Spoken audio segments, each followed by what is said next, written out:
Hello.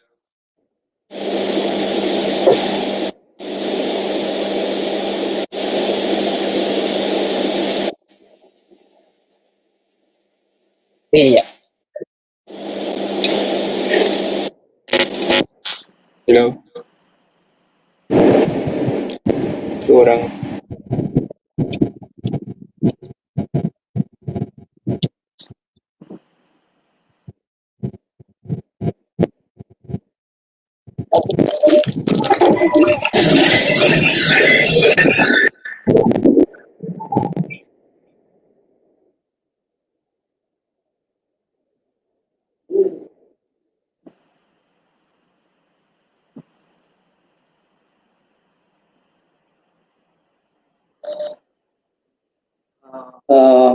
All right, Dr. Zohana, are you there?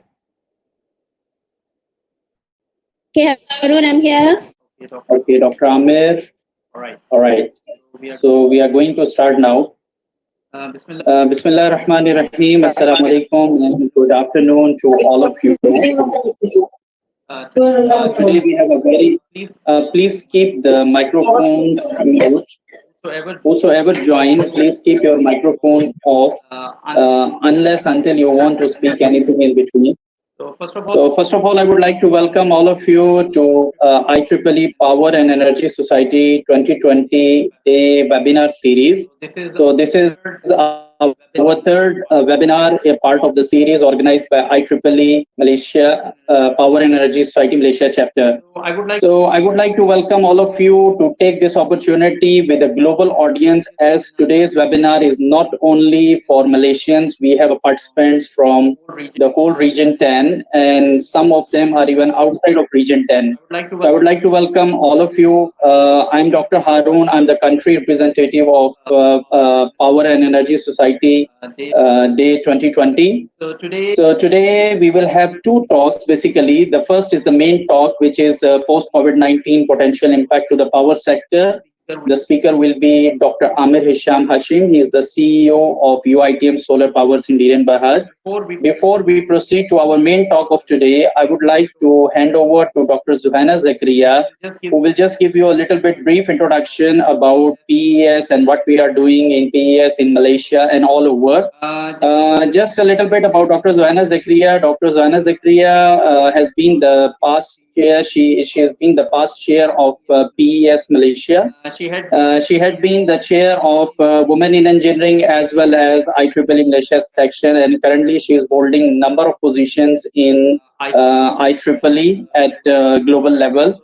So now, without further ado, I will pass on the microphone to Dr. Zuhaina Zakaria, and she will continue from now on for the further event. Thank you very much. Over to you, Dr. Zuhaina. Okay, thank you very much, Dr. Haroon. Hello, everyone. Welcome to this free webinar. I think this topic is very timely. But however, before we listen to the expert, Dr. Amir, I would like to give some overview on IEEE Power Energy Society. I hope everyone can listen me properly. Okay? Okay? All right. Now, from the statistic that we received, I think the small number of the participants who are not really who have not been joining IEEE. So let me just share with you about IEEE. Okay, I just share some content here. Okay.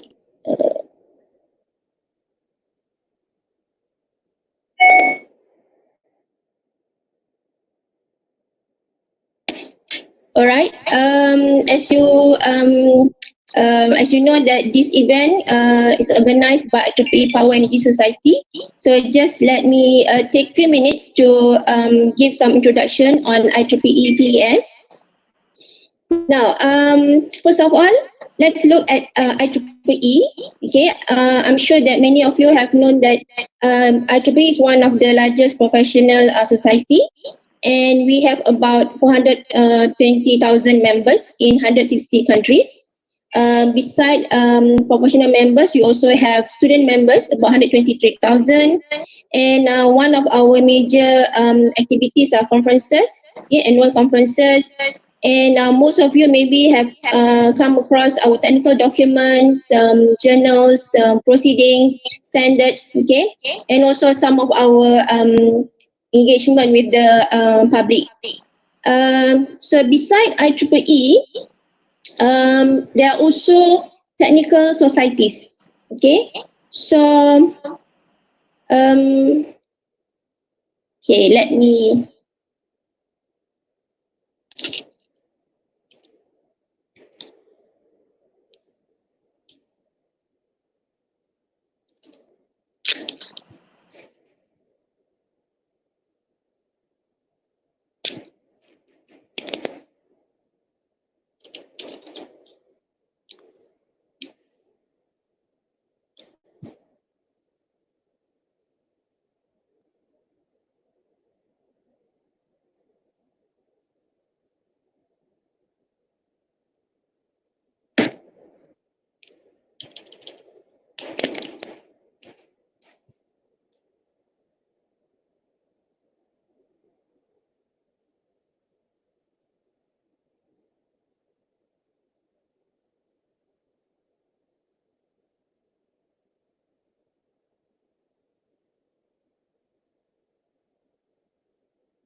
There is some technical issue. Dr. Zohana is coming back, so just allow us a few moments. Dr.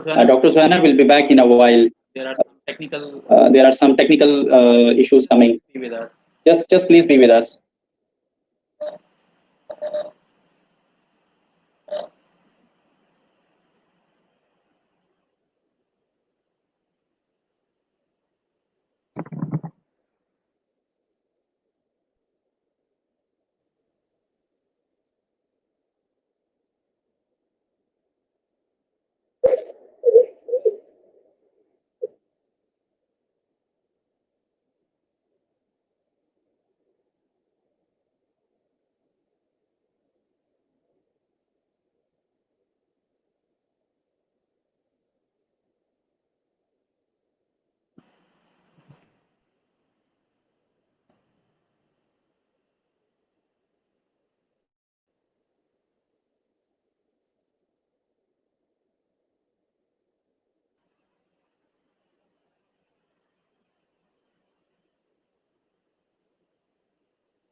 Dr. Suhaina, I have terminated the whole session. Now stay ready. I'm going to start it again. Everyone is gone. So now you will come back again. Okay, connected now. I have started again.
Hello? Okay.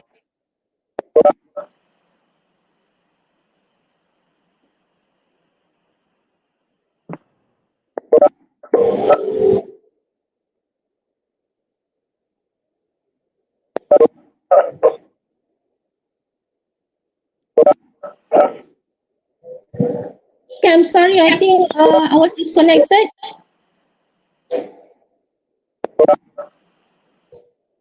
Dr. Haroon, can I proceed or will wait until everybody is coming again? Suhaina, just allow another few minutes because many people were disconnected because of the technical issue. So just allow another 2-3 minutes, then you can proceed. Okay.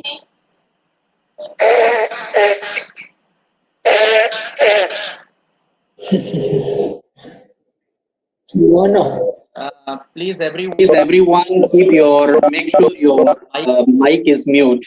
Thank you. Thank you.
Don't hide your hair away. It can affect your overall look.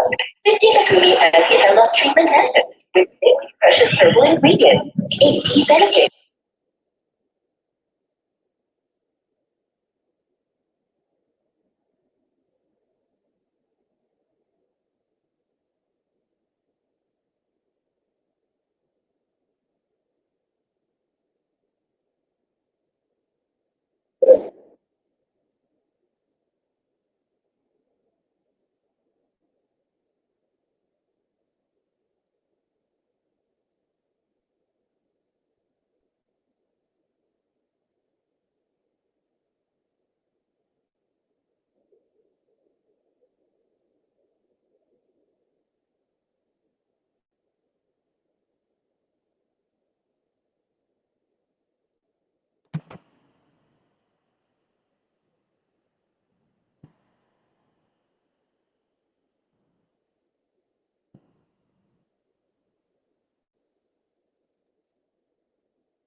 Dr.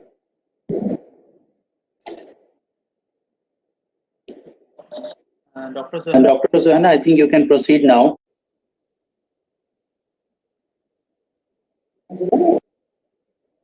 All right, thank you, Dr. Haroon. I'm sorry about the technical difficulties just now.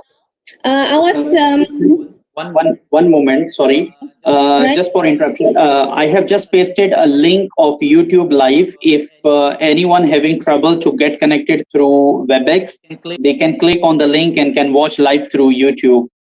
So the link is over there in the chat. Thank you. You can carry on now. All right, thank you again. So I was telling about IEEE before this. So IEEE Power Energy Society is one of the technical societies in IEEE. Okay, beside the other 37 other technical societies, and you may know that IEEE has many standards. So 45% of the standards are created by PES. IEEE PES membership can help you to grow and maintain your technical expertise, and also to have a very good networking with other professionals. You can also contribute to the future of power and energy, and also you can get some discounted rate on valuable programs and also materials. So these are some of the benefits or technical matters that you can get from becoming a IEEE members. There's an online webinars and tutorials. There's on-site training and workshops, journals, and also some of basic courses for industry. And many resources are eligible for CPD. Okay. And we also have IEEE PES Resource Center, where you can access over 1,400 items in terms of tutorials, videos, technical reports, articles, and so on. So this is very good portal that you can use to enhance your technical expertise. And IEEE PES also have engagement through local chapters. So Malaysia, we are here at Region 10, where there are about 9,375 members. So in Malaysia, we have established since 1994. So we have various chairs who led IEEE PES before. So now the chair for IEEE PES Malaysia is Dr. Hazli from University Malaya. And some of our activities are invited lectures, conferences. We also have awards for outstanding engineer. We have also linked with industries and with other professional societies like IEM, EETD, like IET, SIGRE, and SIRET. We also conducted technical activities in terms of conferences, technical talks. We gave award for final year project to students, reach out to members, and also senior membership drive. So if you're not a member yet, you can become a IEEE member first, and then you can join PES, because there are two different fees for IEEE and also IEEE PES. And if you're a student, you can get a free membership for 1 year only. This is only available for new members who are not been a PES member before. So if you are the IEEE member, you can just join PES for free for 1 year. All right, so join me as we bring more power to the future. Join PES. These are some of the links that you can contact us. You can email, or you can browse our website, and also follow us on our Facebook. All right, thank you very much. Okay, back to you, Haroon. Thank you, Dr. Suhana. Let me bring Dr. Amir for presentation.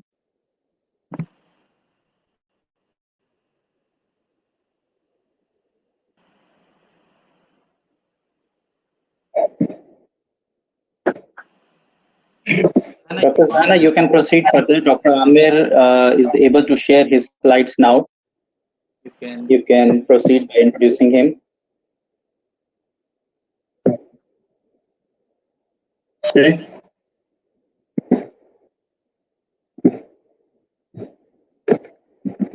Dr. Zuhana, sorry, your microphone is mute.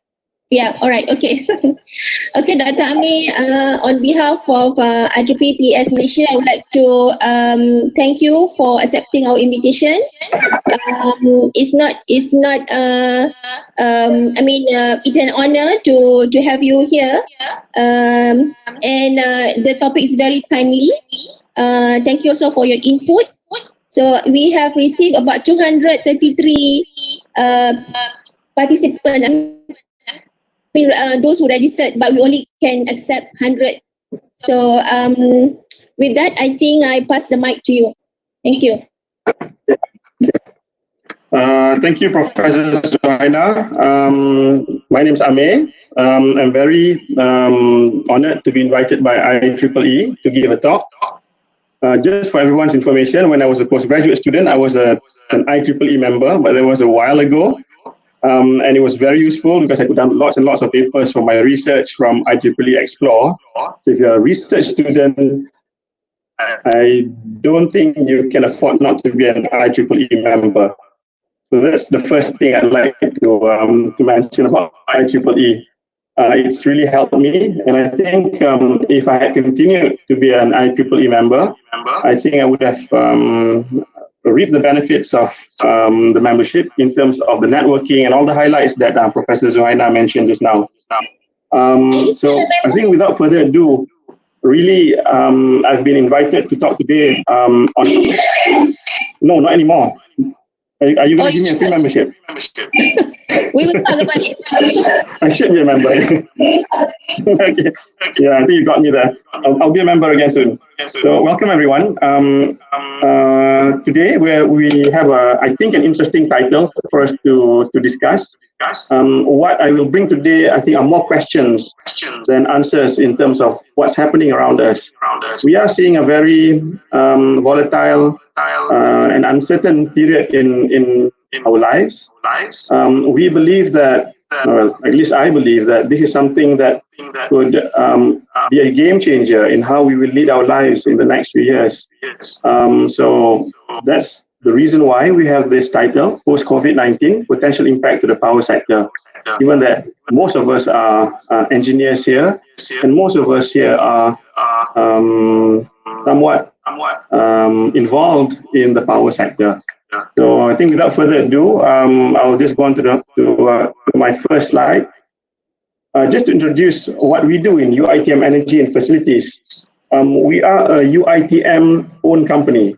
For those of you who are outside of Malaysia, UiTM is University Technology Mara. It's a public university.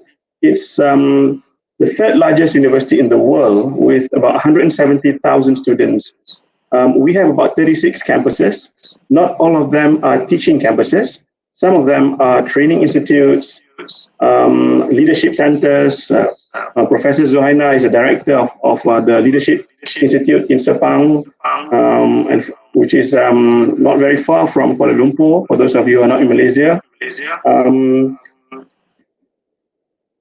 We're a comprehensive university with many faculties ranging from the arts to technical, to languages, to culture, anthropology. So it's a comprehensive university in UiTM.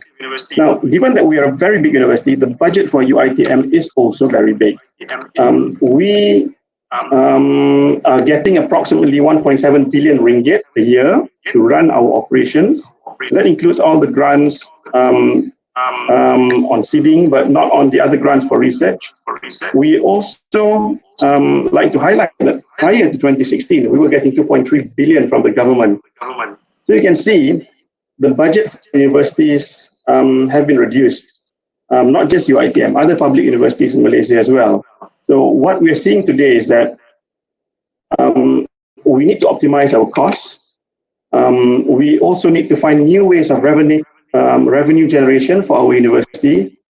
So that's why we've got this company called UiTM Energy and Facilities. So this is just one of the companies under UiTM. So in UiTM Energy Facilities, we run a 50 megawatt solar park in Gambang, which is about 2 hours to the east of Kuala Lumpur. We're fully operational and we're selling power to the grid through Tenaga every day. And I'd like to highlight every day, not every night, because it's a solar power station. And we make about 83,000 gigawatt hours a year. And we make about 83,000 megawatt hours a year, and we make about 33 million ringgit in terms of revenue. And we built this plant purely through commercial means. There was no grant given by government. In fact, the license to operate this plant was acquired through an open bidding process with the regulator in Malaysia, which is the Energy Commission. And we are able to win the bid. And we raised our own funding from Islamic bonds, i.e. Sukuk, to the tune of 240 million to actually build this plant. So in a nutshell, this is what we do in terms of trying to generate new revenue for the university. We are not purely commercial. We have a discovery center in the solar park, a bit like Petroscience in KLCC, where school children, college students, university students, and even the general public can make appointments and come in to visit our discovery center, which discusses and gives information on renewable energy, but particularly on solar energy. So that's what we do. So I think that's a bit about us. So essentially, when it comes to COVID, I think the discussion that I'd like to frame today in the 5 parts, as you can see here, we'll cover the overview of the pandemic so far in terms of the effect of the infections globally. We'll cover the trajectories for recovery, because I think that's important to understand the kind of different scenarios that we can expect going forward to actually chart our activities, whether economically, socially, health-wise, professionally. So this is something that's going to impact us from today and perhaps until the next couple of years. But of course, the main discussion will be on the effects of the power industry. And because most of us here are Malaysians, and because of that, I'm taking input from the data that we have from the Malaysian environment. So we will discuss how it affects the Malaysian power industry, and hopefully it's got some correlation and similarities with other power sectors in other countries as well. And parallels. So you may expect the same effect to occur in other countries. I'd also like to bring up the scenario assessment approach in terms of how we can formulate plans, whether you're a regulator, whether you're a power company, doing generation or distribution, or whether you are a policymaker in government.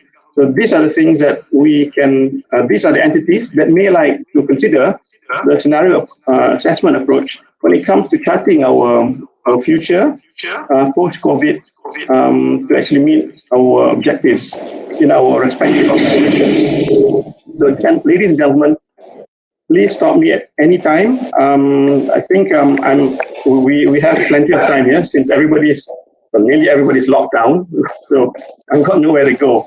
So if you'd like to see something, I'm quite happy to be stopped in the middle of this presentation. Yeah, and finally in this presentation we look at one likely scenario in Malaysia, which we might want to consider given the new demands that's required on society or the industry after we've learned about the impact of COVID can have to our environment, right?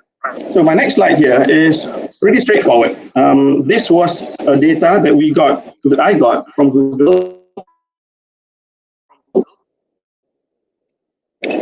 2 days ago in terms of the confirmed cases, 2.35 million. Most of it are coming from North America, Europe, right? So, and which is not surprising, perhaps because of the population density. What's surprising here is that in China, the numbers of people who are infected are not to be that high. Perhaps the Chinese know how to control the pandemic in terms of the healthcare, in terms of the isolation, in terms of the contact tracing. So we're seeing we're seeing very good numbers. Well, if you can say 3,000 deaths is a good number, but essentially relative to the rest of the world, I think China has done really, really well. And we're seeing the rest of Asia being infected as well. We're seeing cases, well, throughout ASEAN, of course. And if you can look at the diagram, the guys who've been hit the most in Europe, and of course in New York, where they are fighting very hard to control the pandemic, and the frontliners at the hospitals are really heroes in terms of supporting those in need in these very serious times. But I think that's one thing that we've learned so far. We can work as much as we want, and we can think about how we want to move the industry or the economy. But at the end of the day, it's all about health, and you know the real heroes are usually the unsung heroes that we seldom remember until we hit a tragedy, if I may say so, of this magnitude. So it's really hit us hard.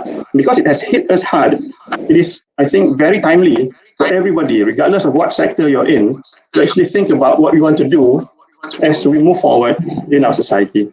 Right? So in response to the pandemic, I've got a small map of ASEAN here.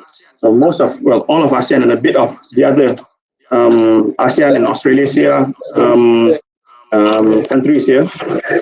You can see the different, let me get my laser pointer. Okay. You can see the different responses in terms of shutdown intensity by country. I would say Malaysia is the most strict among all the countries you see here in terms of the inbound. So we've got an X there. So we've stopped people from coming in. In terms of outbound, which is the yellow icon there, we've stopped people from leaving the country unless you've got you're going through the proper channels. And of course, domestic. I think we've nearly got a full lockdown where you can't leave the house unless you've got an emergency or if you're looking for food. So these are the things that's happening in Malaysia at the moment. Countries like South Korea, much more open, but they have other avenues in terms of tracking infections. And I guess this is where engineers can come in. If you're a communication engineer, you can actually write algorithms, do contact tracing through mobile phones, and you can actually track where the person has been and who else has been there to actually do tests in targeted areas. So you can bring the, you can actually identify the people who can be infected, and you can still maintain a semblance of normalcy because you're able to allow the economy to continue, people bring about their normal day-to-day business as best as possible in these trying times. So South Korea, good. Japan, I think they're more relaxed than South Korea. But having said that, I think they're also seeing infection numbers going up. You can see other capitals as well, like Bangkok shutting down until the 12th of April. I'm not sure whether they have continued, but this was a screenshot that I got as we started our movement control order in Malaysia. And one of the experts in Malaysia said that we needed 6 weeks of movement control order, and we are getting it at the moment. The fear is that is 6 weeks enough? And if it is not enough, I think from a personal point of view, a lot of us are professionals. We're staying home. We can work. Things get done. we can video conference, we can have webinars like what we're having now. But I think the concern are people on day wages. These are the guys who live on what they can earn on a daily basis. So these are the communities that's most hard hit by any movement control order because they need to survive. In the environment that we're in Malaysia at the moment, you can see that we've got new cases coming down per day. I think it was about 50 plus yesterday. We've got high numbers every day being discharged, which is the white line there. In terms of deaths, we are still under 100, but ultimately any death, even if it's just a single one, is still tragic. So it's something that we've got to think about as we come out from our MCO in Malaysia on the 28th of April, right? So these are the numbers in terms of our recovery, in terms of the drop of the infections identified per day. I think Malaysia's making good progress, but we have to maintain our vigilance because you could have a second flare-up if the shall I say, I think this was actually communicated by the Director General of the Ministry of Health yesterday, that we have to follow 6 steps in order for us not to have a recurrence of infection.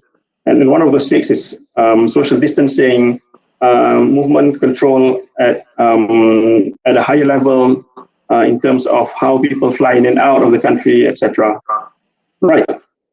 So let's move on to the economic aspect of the MCO, the Movement Control Order, and the effect that it has on our economy. Now, the Movement Control Order is such a short period. It's just 6 weeks. But the economic impact of the country is going to be great, because how we move about after 6 weeks is going to be dependent of what has happened in the 6 weeks and the constraints that we will have beyond 6 weeks. So the one thing that we should also be recognized as well is that we're not just having a COVID outbreak or a crisis. We're having an economic shock as well, in addition to the global healthcare emergency.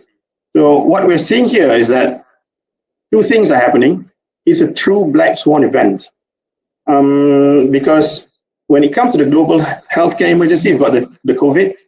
The economic shock comes after many months of US-China trade wars and OPEC production issues with Russia, oversupply. And I think today many of you know that oil prices in WTI, or the West Texas Intermediate price, is on the negative side. So this is really something that will really affect the economy going forward. But I have to admit, I'm not an economist. There will be economists that will come up with greater analysis that will guide us. But I think it is very timely to recognize that it is something that we have to handle as we move past our MCO. Right. So on the right-hand side of the slide, hang on a minute.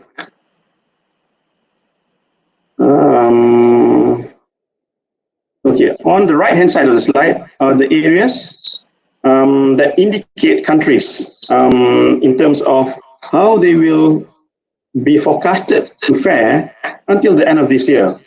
So you can see countries like Vietnam, because their growth is so high, I think even if they go down, and because their economy is so diversified, they're not so oil dependent as Malaysia, perhaps. So in terms of the base case scenario, they're just going to drop down about 2.1%. But countries like Malaysia, if you look at this, our drop is really, really significant, going into the negative figures, even though in the base case scenario. In the worst case scenario will go even as low as more than 4% because of perhaps our dependence on our oil exports or oil and gas industries, and perhaps because our economy is not as diversified, or the industries that we have are the industries that will be really, really impacted because of this crisis. So these are the things that we are seeing in terms of how different countries will be affected post-COVID. And whether you're blue or you're yellow in this area, in terms of your bar chart here, right? So in terms of a histogram here, whether you're blue or yellow will depend on how the recovery shape curve is. So we've got this V-shaped curve over here, right? So we are looking at a very fast recovery. If it's a U-shape, it could be a medium rate recovery. If it's a recurrence of a reinfection of the society, then we can have a sharp W, or perhaps even a shallow W. It will take longer to recover. So that is also why it's very important for us to really ensure that it doesn't recur again. Otherwise, we'll have a start-stop economy. That's probably even worse because some people would have started investing in new businesses as the economy recovers, and they see another drop in terms of economic activity or constraints in terms of how they can run their businesses. And I would say that this is something that we would really like to avoid as compared to the V or the U, or we can even have a bathtub recovery, which is very sluggish and will take many, many months for the economy to pick up again. And I would imagine that a bathtub-shaped recovery will probably be even worse than the yellow figures that you're seeing on the right-hand side of the slide. Okay, let's try and go to the next one, please. I have control, but it doesn't seem that might take a while. Hang on a minute.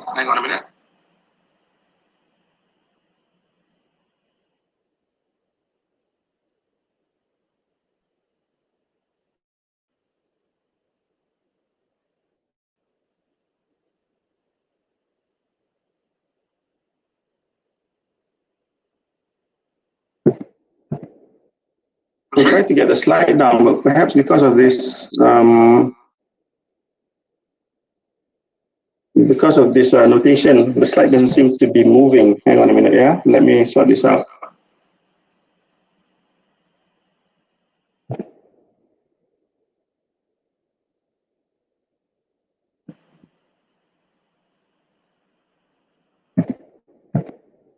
So while we're waiting for the slide to move, I would be okay to take any questions from the audience so that we can discuss further. This is more of a discussion session more than anything else, but if there are some conclusions that we can arrive to, I think that would be great. So please use this time to continue to discuss, or if you see anything that you think you'd like to highlight to the rest of the audience.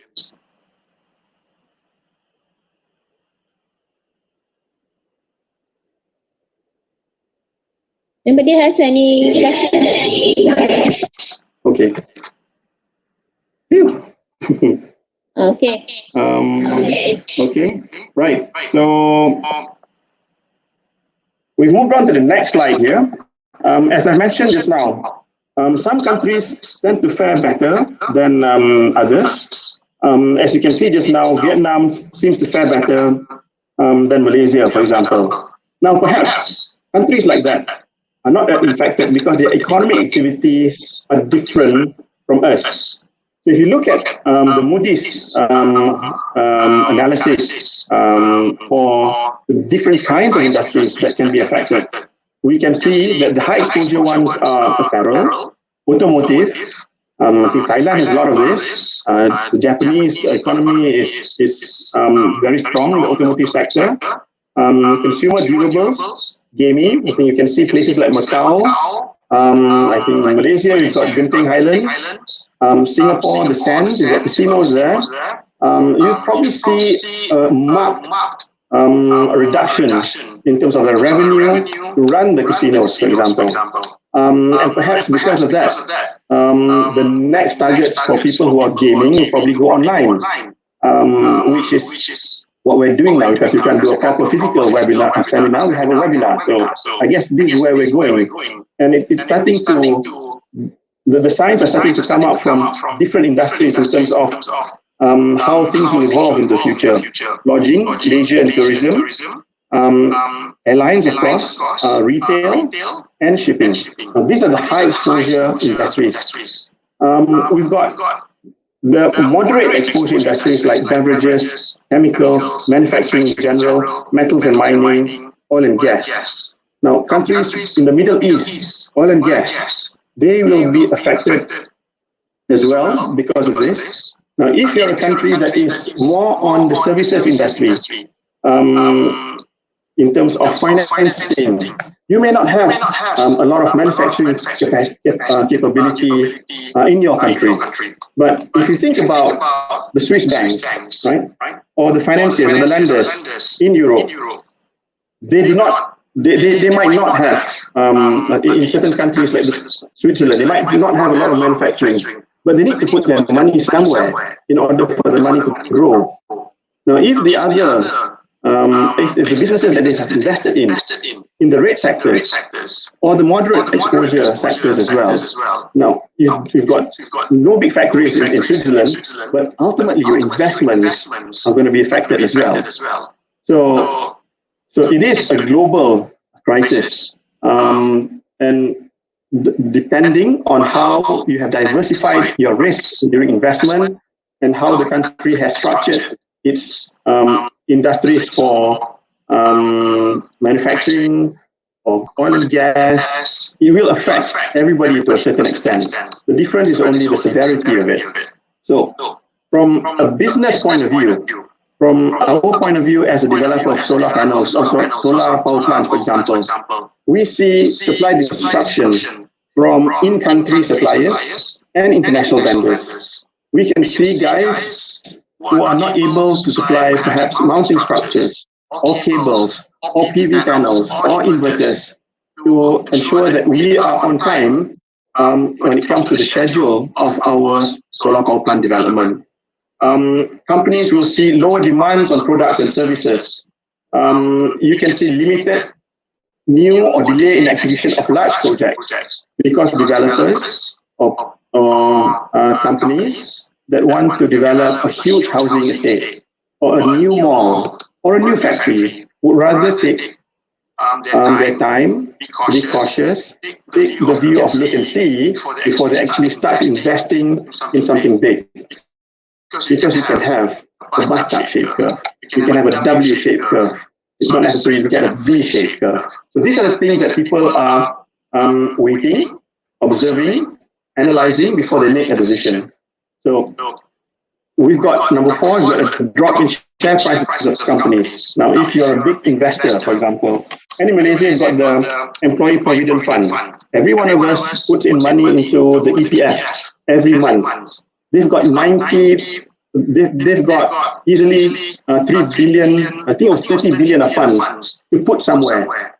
Now, if they have put those money into the share market, we would see a sharp, they would see, and by default, we would see a sharp decline in the value of our investments.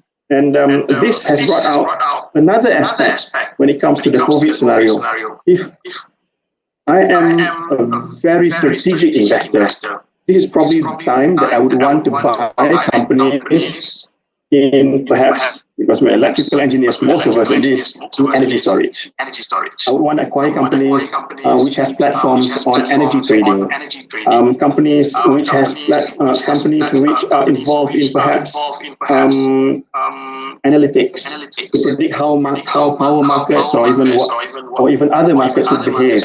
Simply because I've done my analysis and I believe that this particular sector deserves my money and deserves my investment.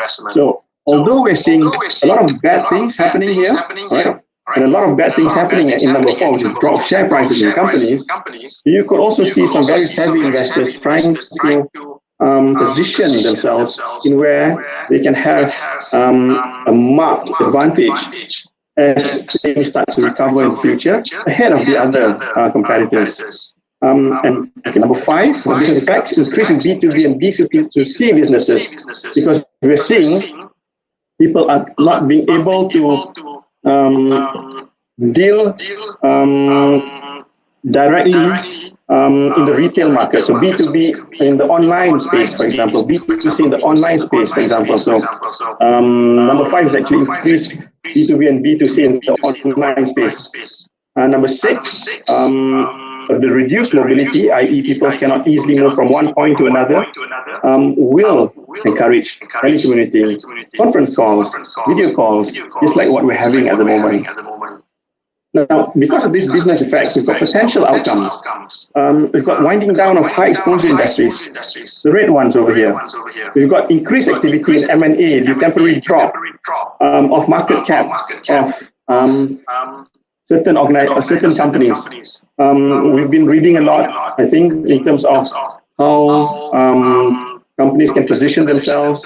I've been reading some articles in terms of how certain savvy investors will snap up strategic infrastructure like ports or airports in Europe or in America or in Japan, simply because their valuation is very low now, and they can see the value as the economy starts to recover again. We can see slowdown in existing financing activities on pipeline and on new projects. And of course, because we are seeing disruption on the supply chain, we do not want to be too dependent on a particular supplier. And we want to diversify how we procure our raw equipment, energy, for example, coal supply, for example, our LNG, for example, in order for us to mitigate our risks if these critical supplies to our economic activity or to our businesses can be affected in the future in the event of another pandemic. So I think diversification of the supply chain will be very, very important going forward, because I think more and more people can see the value of paying a bit more, but mitigating the risk of their business disruptions. Right. So one thing that I think I'd like to highlight here in terms of our industry, which is the power industry, is that our power generation in Malaysia has come down. Well, this was a number on the 18th of March by 22%. All right. And in the last few days, as we go through the grid system operator website, and anybody can access this, we've got a 30% drop from the COVID levels in the last few days. And what's interesting is that we don't see peaks during the day anymore. This is not happening now. The peaks actually pick up at night, and we're seeing about 13,000 megawatts at about 9 p.m. Because there's less economic activity happening outside people's homes. So in the evening, and because people are under MCO, a lot of activities, air conditioning, cookers, TVs are operating at night. The peak is happening at night. Yes, Junaizi. Sorry. Yeah, you want to? Yeah, please continue. No, sorry for the interruption. Please proceed. No. Sorry, do you have something to add? No, I was going to say, actually, it has dropped more than 30% from about 13,000 megawatts, especially during the first week of the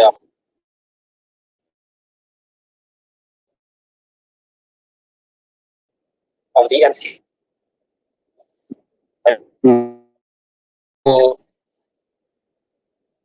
About 1,000 megawatt more than the lowest level in the second week, showing that there was some businesses that that have been allowed to operate. But I agree with you that it's going to be. I agree with you that it's going to be. I mean, it's going to be a long shot for us to reach that level again after this. Thanks for the observation. For everybody else's information, Junaizi is with Tenaga. He was my colleague in Tenaga before, and he's in the transmission division. So if you need to ask any further details in terms of how this has affected the grid, I think Junaizi would be the man you want to talk to. Right. So as Junaizi mentioned as well, just to reiterate, the likelihood for grid maximum demand to reach back to the 11th of March levels is expected to be very slim. 18,000 megawatts seems to be a mirage, if you might say that. That will take a while for us to hit again. Now, surprisingly as well, because the demand profile has come down different, and it looks different now. No peak.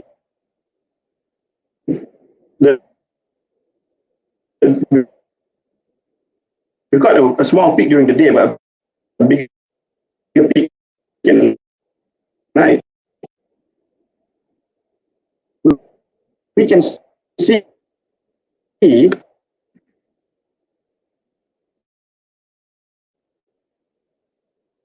that the dispatch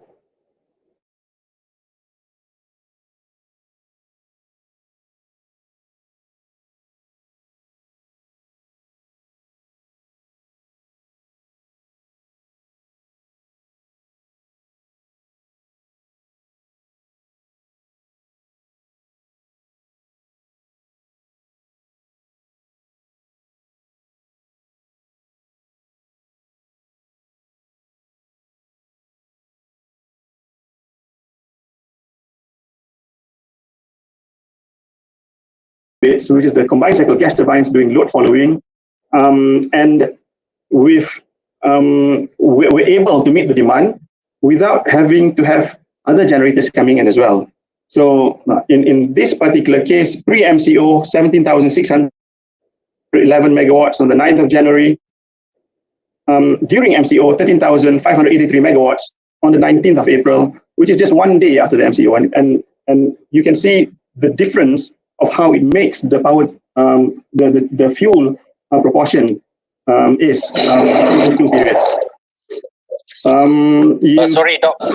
Yeah. Junaizi here again. What I'm surprised you don't have a portion for solar generation for renewables in the graph, the pie chart. I was quite upset with myself because I couldn't find the data in there, and I'm sure the solar plants were pumping out at as much as they can, as much as the sun allows them to. Of course, solar power plants are considered to be priority must-run units, and I think if you look at the proportion of solar power plants to this, we're about 500 megawatts in terms of capacity, but in terms of load factor, we're only pumping out 15% of the time that we are actually online. So I doubt the megawatt hours coming out from the solar is that high. But in terms of the megawatt, you're trying to meet the peak demand, and that's usually when the sun is highest. That's where it helps to reduce the need for open cycle gas turbines, and they are augmented at the lower level of the load profile by the combined cycle gas turbines. But of course, I think if you are able to get the grid system operator data for solar, I would expect to see the proportion to be about perhaps 4% to 4% of the megawatt hours of this pie chart is actually coming from solar. The other thing that we also noticed because of the pandemic and because of the low peak loads and the change of the load profile is that a lot of plants have been scaled. A lot of dispatch orders for plants have been scaled down. So if you look at coal power plants, because they, although you can see the energy coming up, energy comes up from 61 to 67%, but in terms of the capacity that they're supposed to provide to the grid, if you look at one large power plant in Perak, for example, the capacity is 4,100 megawatts, or close, because you've got derating and whatnot. You can actually see that they are not asked to run 4,100 megawatts, of course, but you are looking at them being dispatched at 2,600 megawatts instead of the full capacity of 4,100 megawatts. Now, because of this, they're not operating at their at the heat rate that is most optimal. All right, and if these power plants, regardless of whether they're coal or gas turbines, and if they have been coming into the grid and getting a great tariff, then they're all right. But if they were very aggressive when it came to the bidding to sign the PPA with Tenaga, so when they are not operating at the optimal point, and they're operating at a lower efficiency, then they could be losing a bit of money, because that was not where they were. That was not the operating point that they based their financial model on to do their feasibility, their economic feasibility analysis for the power plant. So this has, well, perhaps small effects on the newer power plants. The older power plants, but more effect on the newer power plants, were very aggressive in terms of their pricing for the tariff that they sell to the grid. So I saw a question just now by Rosman. Can you? But I can't seem to get the question from the screen. Would you be able to ask the question verbally, for because you may have something that would be useful to share with the rest of the group? Okay, my question was on the force majeure. Whether we have new LSS standard coming up. Just now you mentioned that there is pressure on the supply chain. So is this then giving avenue for the LSS developers to claim force majeure? Okay, right. Thank you, Encik Rosman. We are developing a 25 megawatt solar power plant in Pasir Gudang now. So what we are seeing is that our construction has stopped completely. Some of the equipment that's supposed to come from China are held up in Chinese ports before we had our own movement control order. So you see, we've been hit by a double whammy of delays, because China had their own MCO earlier than Malaysia. So their production slowed down, right? And then when they started to export the equipment to us, they got stuck at the ports because we started our MCO and they couldn't send. Some of the equipment that was successfully sent through the shipping lines did arrive in Pasir Gudang or Port Klang, but they couldn't be extracted from the ports because of the MCO on our side. So we are sitting on a couple of months of delay at least. And of course, I think for any developer, in our case, we'd be paying Tenaga 750,000 a month because of these delays. So because of the MCO, our delay is at least 2 months and at least a penalty of 1.5 million. So that's a big chunk of our project cost. For everybody's information, our project cost for Pasir Gudang is about 95 million, all right? So if we're supposed to lose another 1.5 million, that will really throw our our financial model out of whack, and will affect our investments because of this MCO on Malaysia and also on China. So of course, Encik Rosman, we will want to apply, but I think the decision will be referred to Suruhan Jaya Tenaga in terms of whether we would be given this waiver or this provision of force majeure due to unforeseen high impact global events.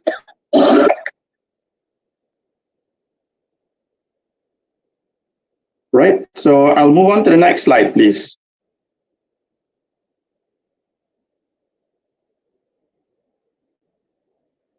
So it seems that every time I try and move a slide, it takes a while. So please bear with me for a bit. Okay. Okay. So we looked at the grid generation just now. We looked at the load profile just now. Let's look at TNB's position because I think a lot of people in the industry are worried because TNB is the biggest pay master in the industry. We would be worried as well if TNB's position is not stable during the MCO because we get our income from Tenaga, who is our customer. But coming in from the business point of view, TNB's position is stable during the MCO and beyond because we are operating in a mature regulatory environment, particularly in the wires business. Now, TNB makes its money from its power plants and its transmission and distribution wires business. TNB's power plant may lose money because they have lower generation output because of the lower demand. But because not all power plants in Malaysia are TNB power plants, so they are somewhat protected in terms of the revenue loss because the other generators from Jima and from Tanjung Bin or from the open cycle gas turbines, PD, are also losing money. So not all the money lost from generation is lost by TNB. So in a sense that helps TNB a bit. But critically, TNB does not lose money at all from the wires business because the wires business is a regulated business. The tariff that we pay to Tenaga is based on the regulated asset base. If Tenaga has a value of 60 billion in the wires business, TNB should get a regulated return on that 60 billion. Now, how they get it is through the incentive-based regulation tariff. If the power demand goes down, right, so they get less money from their operations, in the next regulatory period, they are able to increase their tariff a bit to cover for the loss of revenue from the previous regulatory period in the wires business. Now, the blade cuts both ways. Not only that TNB is protected if they've got less money, but the consumer will be protected if there's more demand. For example, if the economy really goes up well, and TNB is only supposed to get 45 billion from its businesses, from its regulated business, but it gets 50 billion. That 5 billion will be returned back to the consumers in the next regulatory period. So in fact, from the wires point of view, TNB does not win, TNB does not lose. The wires business is a steady income earner as the IBR gives a regulated return. So this is something that I think we should be, I think from a point of view of stability of the industry, that I think we should be grateful for the government to allow this in order for the industry to be sustainable. So it gives us a lot of comfort as an IPP because we're a developer of solar power plants to know that Tenaga is able to be strong and keep paying the generators or the other parts of the industry to ensure its sustainability. Okay, let's see if we can move on to the next slide.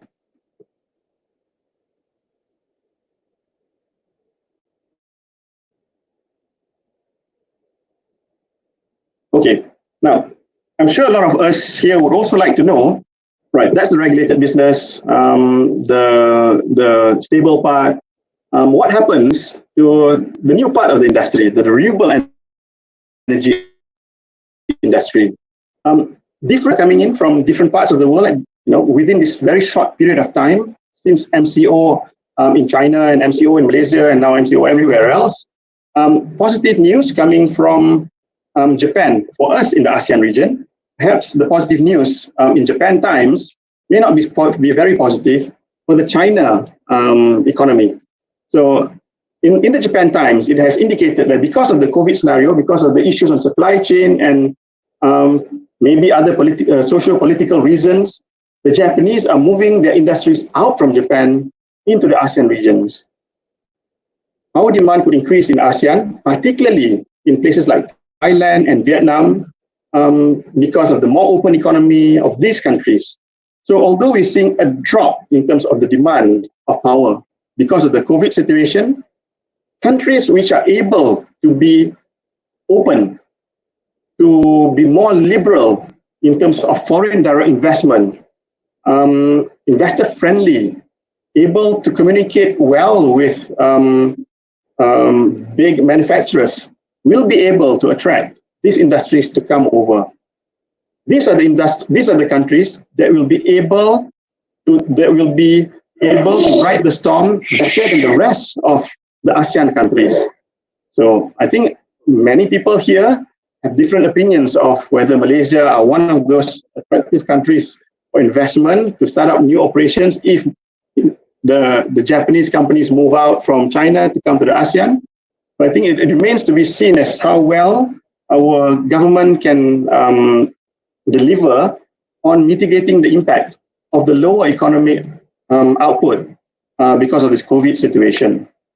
Now, for renewable energy in India, for example, and this comes from the Hindu newspaper, India is nonetheless powering ahead on renewable energy, COVID or no COVID, all right? Simply because it has a capacity issue, because the fossil fuel power plants are heavily subsidized, and the Indians believe that with further regulatory support for the developers of solar or other renewable energy sources like wind, they would be able to drive the economy further. And what they're doing is that this stronger regulatory support is in the form of amendment of the Electricity Act to protect RE developers in terms of the obligation of the off-takers from the energy, of the obligation of off-takers to pay the RE power plants. So even in hard times like COVID-19, India is powering ahead. Now, we look at the previous slides before in terms of the negatives of the COVID pandemic to the power sector, specifically in this case to the renewable energy sector. What we're seeing are low oil prices, which can mean lower gas and coal prices too. We can see cheaper power generation will be the norm in the short term. So that's less incentive for power systems that has sufficient capacity to move towards renewable. So like in Malaysia, we've got 23,000 megawatts of capacity. Our MCO peak load now is 13,000. Perhaps it will recover to 16,500 post-MCO and will start climbing slowly to its previous peak of 18,500 plus. All right. But some people or even policymakers would think, why we want to allow more RE to come up? Because we have all these power plants now and fuel is cheap. But I guess it depends on the long-term economics of it. How long will cheap fuel be cheap? And perhaps that is some saving grace for the renewable energy sector to keep communicating to the government that we want to grow, because cheap may not be cheap for too long if we have a V-shaped recovery of the pandemic. Another aspect, another point of view in terms of how renewable energy will be affected by the COVID scenario. Some analysts that was quoted by The Guardian from the UK believes that investment in RE can be a tool or a lever to lift the global economy from recession. Because they believe that the COVID situation will recover eventually. But if other industries are not able to create the economic activity, perhaps the renewable energy industry can be one of the drivers for economic recovery. So one of the analysis is that speeding the investment could deliver huge gains to global GDPs by 2015 to the tune of $100 trillion. So these are some of the indications, plus stories, negative stories of how renewable energy can play out post-COVID. Now, because of all these disruptions, because of all these uncertainties, mixed signals coming from different parts of the world, from different analysts, all right? What is true, I think, are three things that I've gleaned from The Economist about a week ago. Three things that they have concluded. We will probably move towards a deglobalization and a more inward-looking economy. Because if we trade with others, we are dependent on their business. We want to be more dependent. We don't want to be as dependent as we were. We want to try as best as we can to be in control of our economic activity. So this is my understanding of this conclusion made by an analyst, which was published in The Economics on the 12th of April. Now we are looking at the ability for there are people who are pro-globalization, and they will argue that yes, whilst you try and control the environment and not have too many economic shocks because you can operate independently within your own company, you will not grow. So I think that there is that balance between deglobalization and maintaining globalization. But the view is, the knee-jerk reaction is, people want to keep everything to themselves because they're scared of being shocked economically if a pandemic like COVID happens again. So it's a more inward-looking view at this point in time by perhaps policymakers, businesses, in view of what will happen in the future. Now, number two, infusion of data-enabled services in many more aspects of life. So here, because of the constraints on mobility, data-enabled services like communication through online means, efficiency, for example, in businesses are more important simply because you have less room to maneuver now. So whatever tool that you have in your arsenal or whatever weapon you have in your arsenal, it's got to be really sharp. That's where the infusion of data-enabled services will become more prevalent in many more aspects of life. It could be in healthcare, it could be in monitoring of movement, which perhaps some will argue that it is critical in terms of human rights, for example. It could be in other sectors like, of course, energy. It could be on mobility. You would want to know when the next bus will come. In Malaysia, that's very, very difficult to predict because you would be able to optimize your resources, your time, perhaps even for bus companies, it's fuel. So data-enabled services, analytics will be more important because we're trying to survive on less. The third observation by the economists was that the consolidation of economic power will now move closer into the hands of giant corporations. Now, this is because when we look at the economic impact and the resilience of these big companies, they're much, much more compared to the local, smaller, medium-sized, small-sized industries and companies. There could be thousands of companies that will shut down because of bankruptcy, of inability to continue to operate after the post-COVID environment. Airlines, for example, but even businesses like consultancy services, like engineering consultancy services. They have 50 staff. They have to they run projects for their clients, and now their clients are saying, I can move my projects because I've got no funding. So there's a knock-on effect from the lenders to the developers to the service providers, i.e. consultants, and these are the smaller guys that will be affected. So coming back to our business, what does that mean?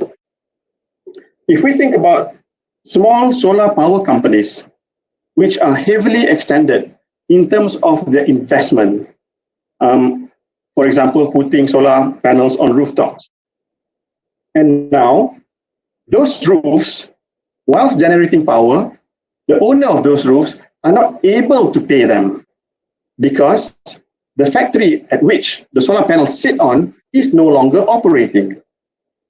So that knock-on effect from no payment to that solar installer or the small solar investor for the CNI sector will perhaps push this small solar investor into bankruptcy. So you have less smaller companies because of this pandemic, and because of that, a lot of bigger economic activities will be gobbled up by the bigger companies. So give me a minute here. I think I've got a question by Mr. Rosman again. So can you repeat your question verbally, because I'm not able to read something that you have written.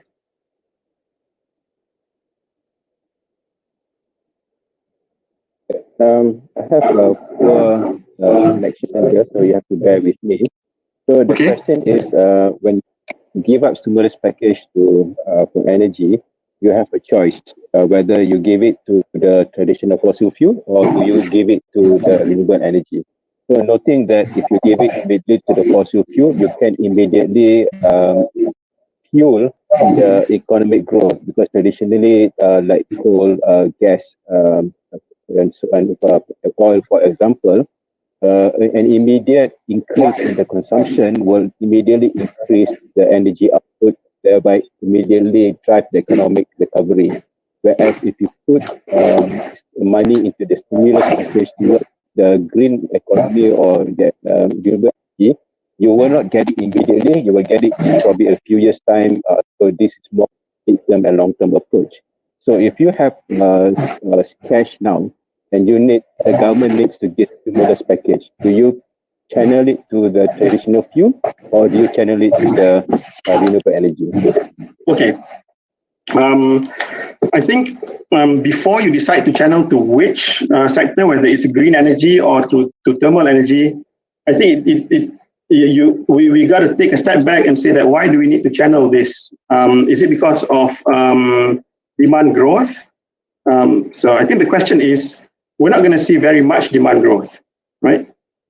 So if you're not seeing very much demand growth, do we need a big coal power plant, or do we need a combined cycle, or can we get away with getting large-scale solar because they can be scaled up or down quite easily in terms of the capacity? So I could sound quite biased here because I'm in the renewable energy industry, but I think we whether it's green or not green, it boils down to what is the megawatt capacity that you're trying to meet. And if you're just trying to meet, if you're just trying to meet a growth of perhaps 3% of maybe 20,000 megawatts, so you're looking at 600 megawatts. So there's no sense to have a 600 megawatt coal plant. Perhaps the frequency of those plants coming in will be a bit less. But having said that, yeah. TNB is the off-taker of energy. Off-taker. Correct.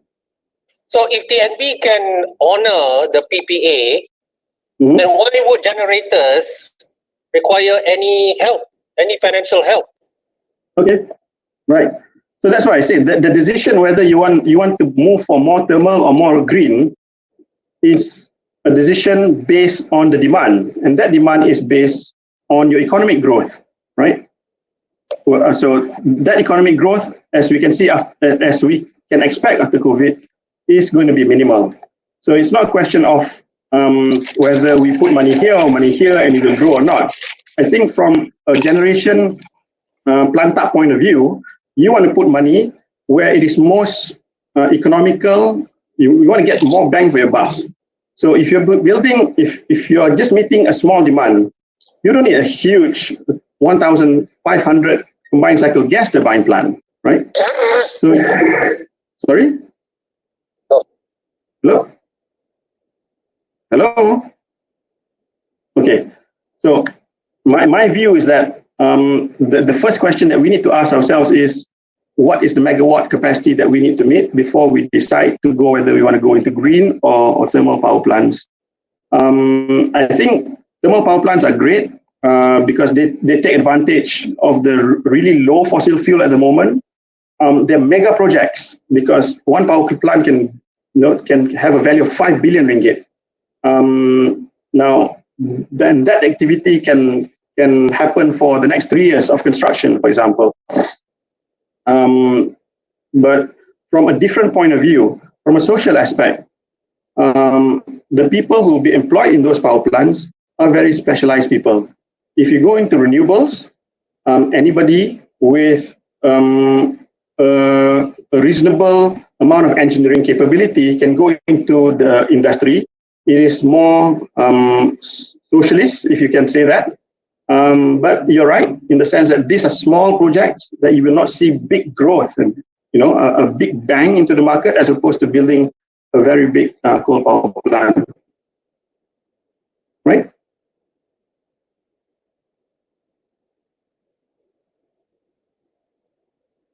So as usual, I'm trying to move on to the next slide, which will take a while. Okay, while we're doing that, I think Ali has a question here. If you can just turn on your mic for a while and pose a question.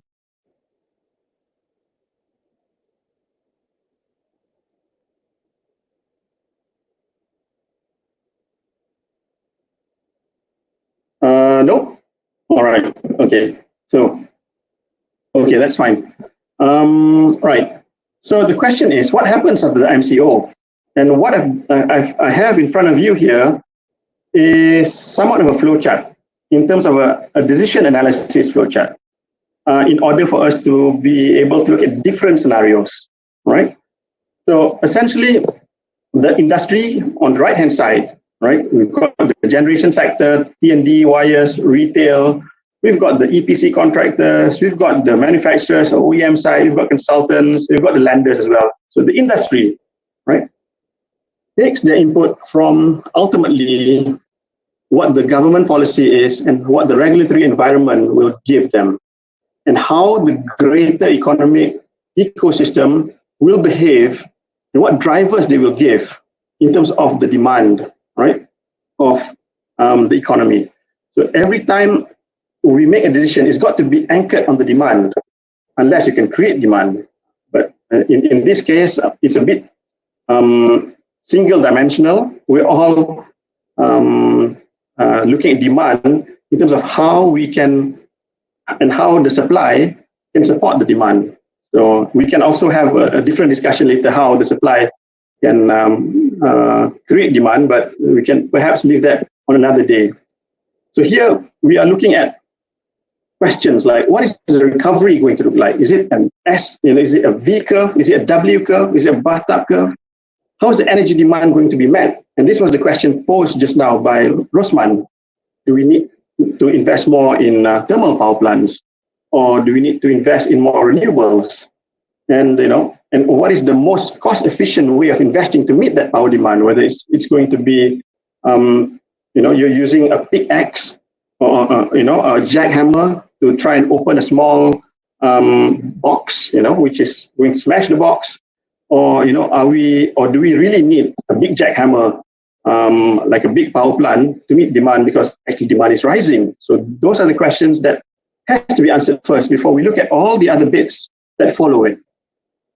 Now, if we take a particular option, what are the challenges coming from those decisions of those options? Now, because of all these inputs, right, and because of the different ways that we can meet demand, I think as policymakers, as strategic practitioners in corporations, we would want to see different kinds of scenarios. But AA1 until AA4, you can have A, B, C, D, E, or whatever. You can have thousands of scenarios, and you can filter them and really focus on the ones that's most likely to happen in your ecosystem, be it whether you're a generator or a wires business or a contractor, right? So you're looking at how the demand is going to look like, and when you are the supply guys, how do we meet the demand on the investments, on the development?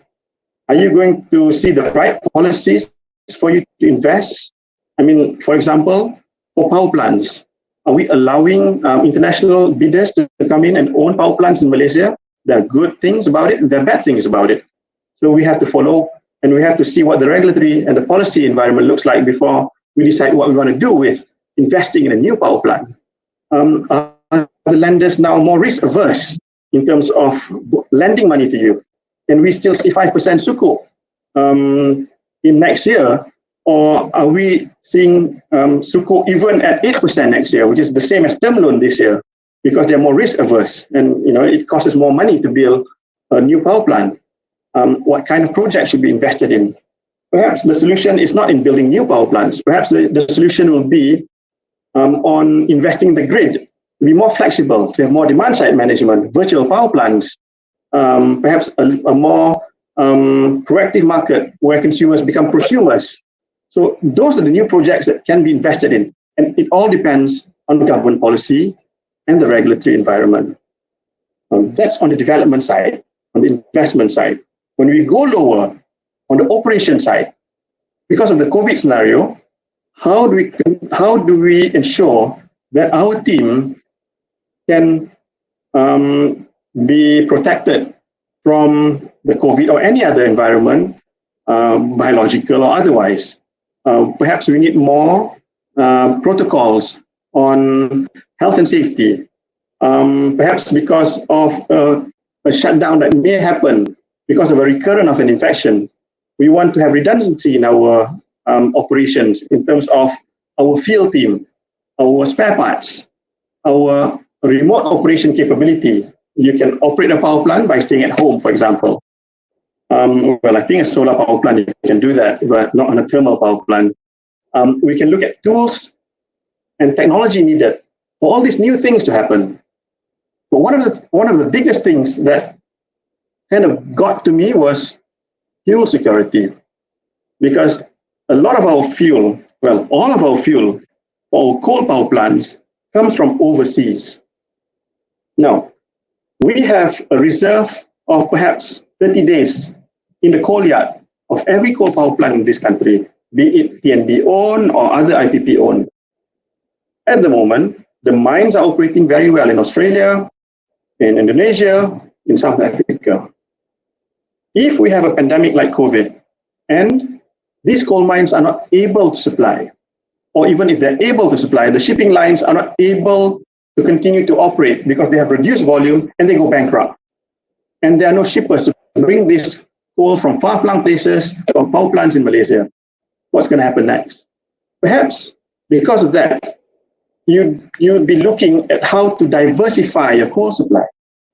Or perhaps because of that, you'd be looking to reduce your dependency on coal, or reduce your dependency on LNG, and increase your dependency on renewables, for example, because renewables are energy sources in country that you can control. So these are very big questions that we can't answer as business people. It is the regulators' role and expertise, policymakers in the economic planning unit, in governments, in the Ministry of Energies, to finally decide how we should move forward post-COVID environment. And of course, because of fuel security issues, they might decide to have a different kind of power plant, different kind of load modulation. So because of that, the businesses on this side will also have to adapt to the new government policies and to the myriad of scenarios that can exist because of these government policies. And whatever solutions that we have here, it depends on the market as well. Perhaps there's a new power source that we want to invest in, new technology in terms of demand control, a new capability for us to modulate our load and able to trade with each other. So these are the things that can happen in the future.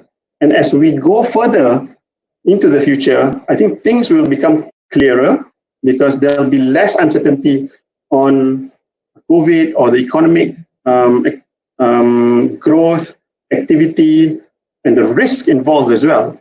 So for us to be able to decide on this, right, it depends on what happens on the left-hand side of the graph. So I saw questions is now by Rosman again and Ali. So can we have your questions verbally so the rest of us can try and get something out of it, please? Yeah, Rosman again. I'm just being a devil's advocate here because just now you mentioned distribution, generation, and also consumer. So let's say going forward, Malaysia will have more distribution generation, especially in the industrial and town areas, and probably more consumers. And then thereby TNB more probably during that time will reduce their in-stock capacity just to cater for the increase in consumer. Let's say we have another COVID-19 situation in future where you have forced shutdown, and then you have restricted movement control order, and you have what they call it cases where the companies that are actually producing distribution generation or the consumers go out of business, and then there will be over reliant at that time for TNB to basically take over the supply of electricity industry. So being devil's advocate here, do you see this as a risk in future? Okay.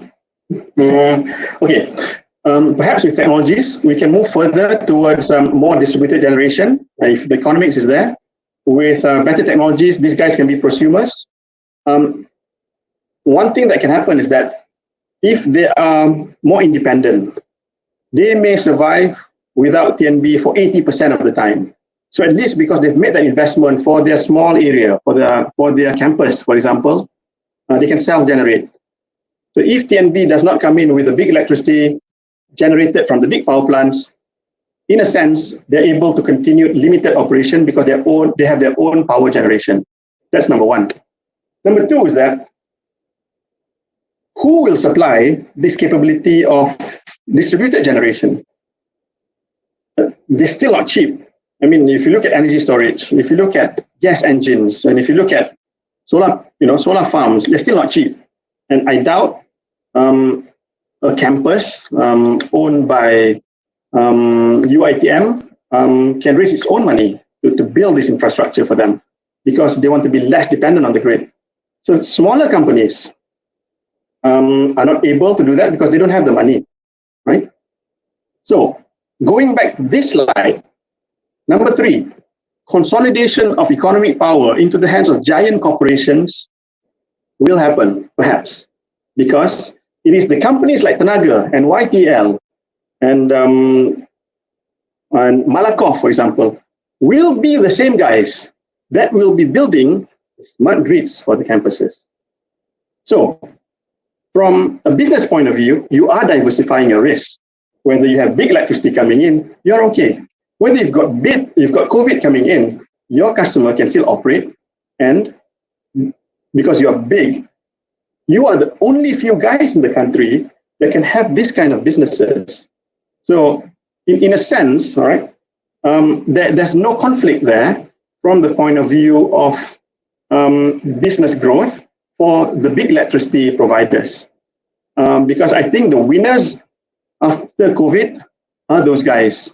They're going to stand up taller and stronger than the smaller guys who just started to build up their business, because the scale is different in terms of investment requirement, the financial strength, and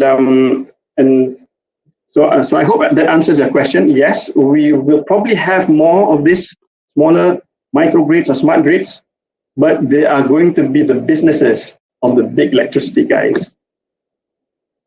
Dr. Amir? Yep. You have another 10 minutes before we wrap up. Okay. Okay, sure. 10 minutes. Maybe there's one more question there from Aliasgar. Okay. Mostly the solar cells are manufactured in China. Put some light on its availability and manufacturing post-COVID-19 due to socio-economic changes. Okay. The solar PV production capability in China is tremendous, right? And the competition in China is also tremendous. We can see big companies like JA, we can see Jinko, we can see, well, at least half a dozen of them are global leaders in PV module or panel manufacturing.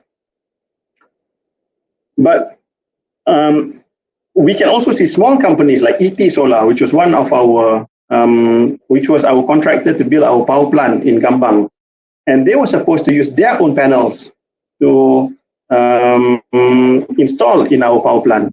But in the end, it wasn't their panels that was installed because their production capacity in China had to shut down. So what I'm trying to say here is that China has a very vibrant, competitive, cutthroat PV panel business. PV panels are sold like commodities. Their prices change on a weekly basis. At the moment, the solar modules costed at 19 US cents per watt. It used to be 23, 24 cents US cents per watt a couple of months ago. But because of this COVID situation, it has moved down. So I would not worry about the supply coming in from China because it's so dynamic.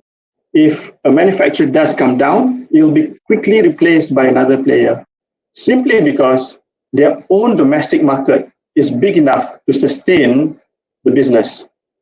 If they don't export, their government is so rich, they are able to create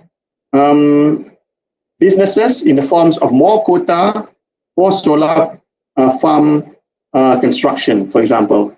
So it is a different ball game in terms of China when it comes to the production of the PV capacity. It is like you're a small motorboat, and suddenly in front of you is an aircraft carrier. That's the kind of manufacturing strength that, well, I would imagine that I am trying to illustrate when it comes to the PV panel manufacturing in China. So just the last slide, Prof. When it comes to the scenario analysis, right? So this slide alone will probably take another 3 hours to describe because every point can be argued and can be debated by many people here. But what I'm saying is that based on that scenario analysis, right, and based on the trends of not wanting to be dependent on external fuel sources, for example, and based on the trend of going for more technologies to come in, diversifying our resources, having more distributed generation, demand control, virtual power plants, demand side management, more controllability on the grid at the distribution level, perhaps that is where things will go, because these are places that we want to be in the next 10 years, perhaps. But I think given the constraints on movement and constraints on resources, perhaps movement into this direction, which is scenario AA1, all right? Even with low growth, all right? We want to reduce our import fuel and we want to increase our renewable energy because you want that economy to be stimulated by a new industry in Malaysia that can grow incrementally in small enough bites for it not to be a big lumpy investment because we don't need that demand coming in so fast. It's a bathtub of recovery, right? And maybe a pipe gas cost of 35 ringgit MMBTU, which is higher than now, which is now is about 28 ringgit. Maybe because of reduced availability of this commodity. So we think that any movement to newer technologies can only be accelerated if this scenario is considered. But of course, we have to come back here and see what kind of scenario might happen. And depending on the scenario that might happen, it will determine what we will do as a government, as a regulator, as a business. It will determine what we will do in terms of what sector we're operating in. So what I have given here is just a methodology. in terms of looking at different scenarios of what might happen into the future, turning it through this concept of scenario analysis, and coming up with your own conclusions in terms of how best you want to move, given more certainty post-COVID scenario. Right? So I just want to conclude now with these four items. Right? So number one, we cannot determine what the future, we cannot see or postulate very well or forecast very well what the future will be like. It's still uncertain in terms of the recovery of the COVID scenario, in terms of infections, market direction, and government policies, right? But this crisis can be used as a springboard to reboot the industry as a whole and promote national security and long-term efficiency in terms of our supply chain. Number three, because of these reduced resources and perhaps cost efficiencies and cost reduction of new technologies, we can look at implementing them or into our everyday lives, into the grid particularly, for better grid controllability, to make us less dependent on the big grid if the big grid fails because of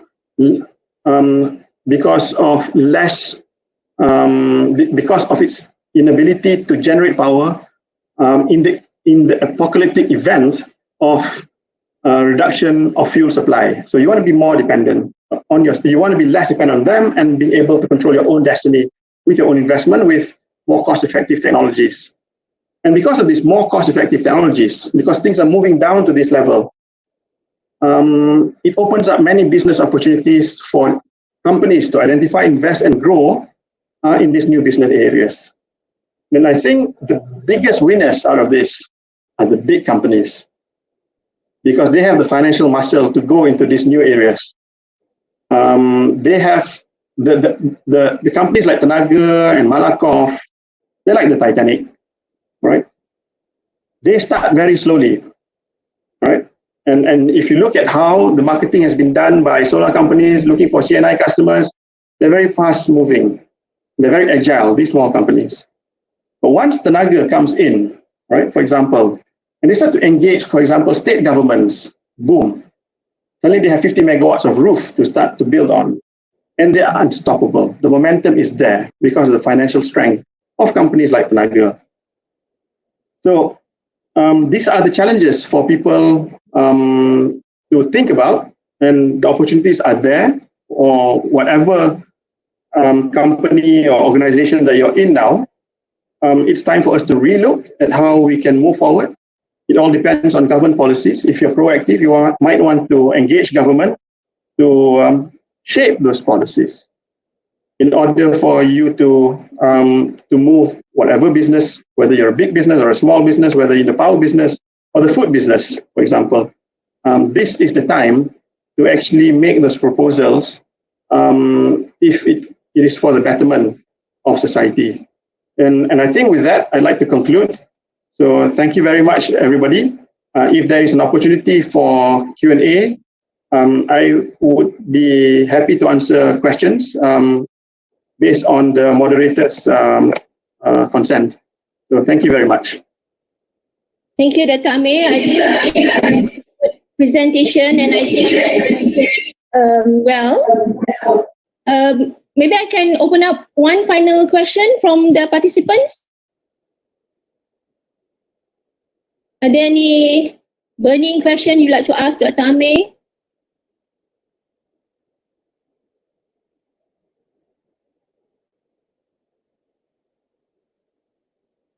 I can see there's the. Okay, someone asked whether we can have the copy of the slide, Dr. Amir? I can email it to you.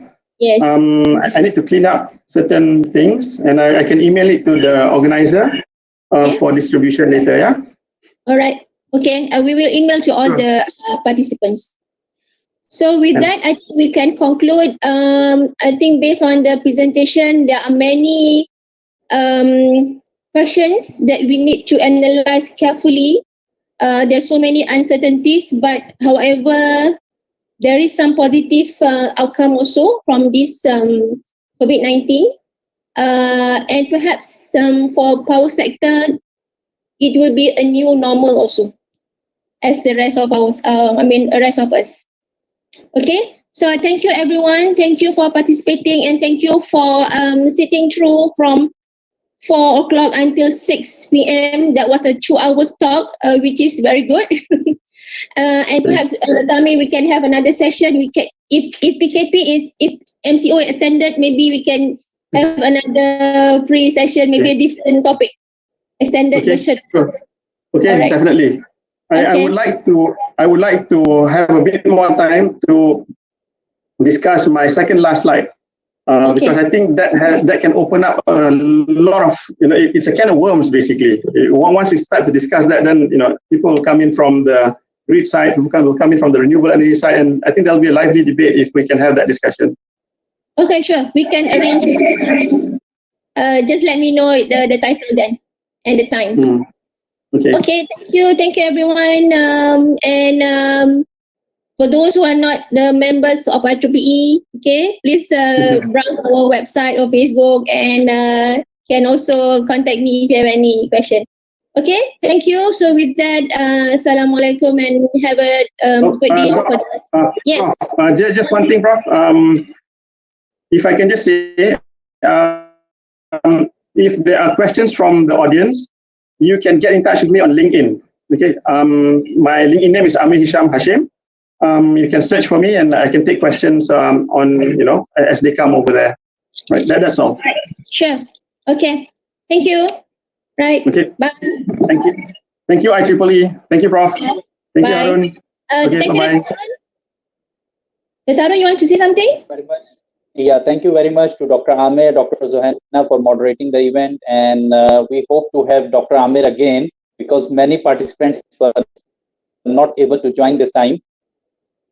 So I hope many can join in the next session. So I would like to say thanks to everybody, and I would apologize once again for unexpected interruption. This was due to some technical errors. We will try next time to provide you webinar in a better environment. Thank you very much. Thank you everyone for being with us. See you in the next webinar. Okay, Thank you. Care. Thank you very much. Thank you for listening. Assalamualaikum. Salam.